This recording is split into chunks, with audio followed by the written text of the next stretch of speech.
પરિવર્તન school four specially abled શાળા જે મહાવીર 4 રસ્તા પાસે આવે છે ત્યાં શ્રીજીની સ્થાપના કરવામાં આવી છે। ભવ્યાતીત ભવ્ય 10 દિવસ સ્થાપના આગમન યાત્રા નીકળ્યા બાદ અહીંયા શ્રીજીની 10 દિવસ ભક્તિ કરવામાં આવી રહી છે। અનેક મહાનુભાવો ઉપસ્થિત થયા છે, ગણેશજીની આરતી પૂજા અર્ચના કરી રહ્યા છે। ગણેશ ભક્તોની ભારે ભીડ વિદ્યાલય ખાતે જોવા મળતી હોય। સંસ્થાના રેણુકાબેન પંચાલ અને ફાલ્ગુનીબેન રાઠવા જણાવ્યું છે કે વર્ષ 2010 થી સંસ્થામાં 20 તાલીમબદ્ધ શિક્ષકો દ્વારા 110 જેટલા મનોદિવ્યાંગ બાળકોની સંભાળ લેવામાં આવે છે। સાથે જ બાળકો સાથે પ્રત્યેક તહેવારોની ઉત્સાહભેર ઉજવણી પણ કરવામાં આવે છે। ગણેશોત્સવ ચાલી રહ્યો છે। વાળગોળિયા રોડ ખાતે ન્યૂ હેવન શાળાના આચાર્ય ભાવેશ ભટ્ટ, એડવોકેટ પ્રીત શાહ, બરોડા યુથ ફેડરેશનના ફાઉન્ડર રૂકમિલ શાહ, ICM AIDના બરોડા ચેપ્ટરના chairperson CMA Amruta Vyas, treasurer CFA CMA Mohit નાગદેવે ખાસ ઉપસ્થિત રહીને આરતી અને પૂજા અર્ચના કરી છે।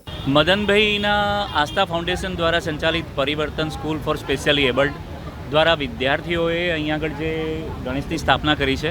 રોજ ગણેશજીની આરતી થાય છે, થાળ થાય છે અને ભગવાનની ભક્તિ થાય છે।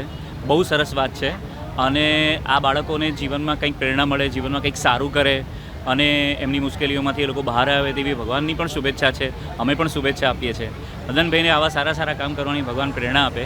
આ સિવાય પણ એ બહુ જ સારા અને સમાજ સેવાના કાર્યો કરે છે। આવા કાર્યો કરવાની પ્રેરણા મદનબેન દ્વારા સમાજને મળે છે અને સમાજના વધુને વધુ લોકો આમાં જોડાય તેવી મારી ખાસ ઈચ્છા છે। જય ગણેશ। હું Bhavesh Bhatt, principal New Haven વિદ્યાલય। આસ્થા ફાઉન્ડેશન સંચાલિત પરિવર્તન સ્કૂલ છેલ્લા 15 વર્ષથી કાર્યરત છે। આજે ગણેશ ઉત્સવ નિમિત્તે ન્યૂ હેવન સ્કૂલના પ્રિન્સિપાલ ભાવેશ સરને અમે લોકોએ આરતી કરવા માટે બોલાવ્યા હતા અને 50થી વધારે બાળકો આરતીમાં ભાગ લીધો હતો। અને સંસ્થા આસ્થા ફાઉન્ડેશન દરેક ફેસ્ટિવલ એન્જોય કરતી હોય છે બાળકો સાથે, જેમ કે દીવા બનાવવા, રક્ષાબંધનમાં રાખડી બનાવે છે, બ્રેસલેટ બનાવે છે, ઘણી બધી પ્રવૃત્તિઓ કરે છે।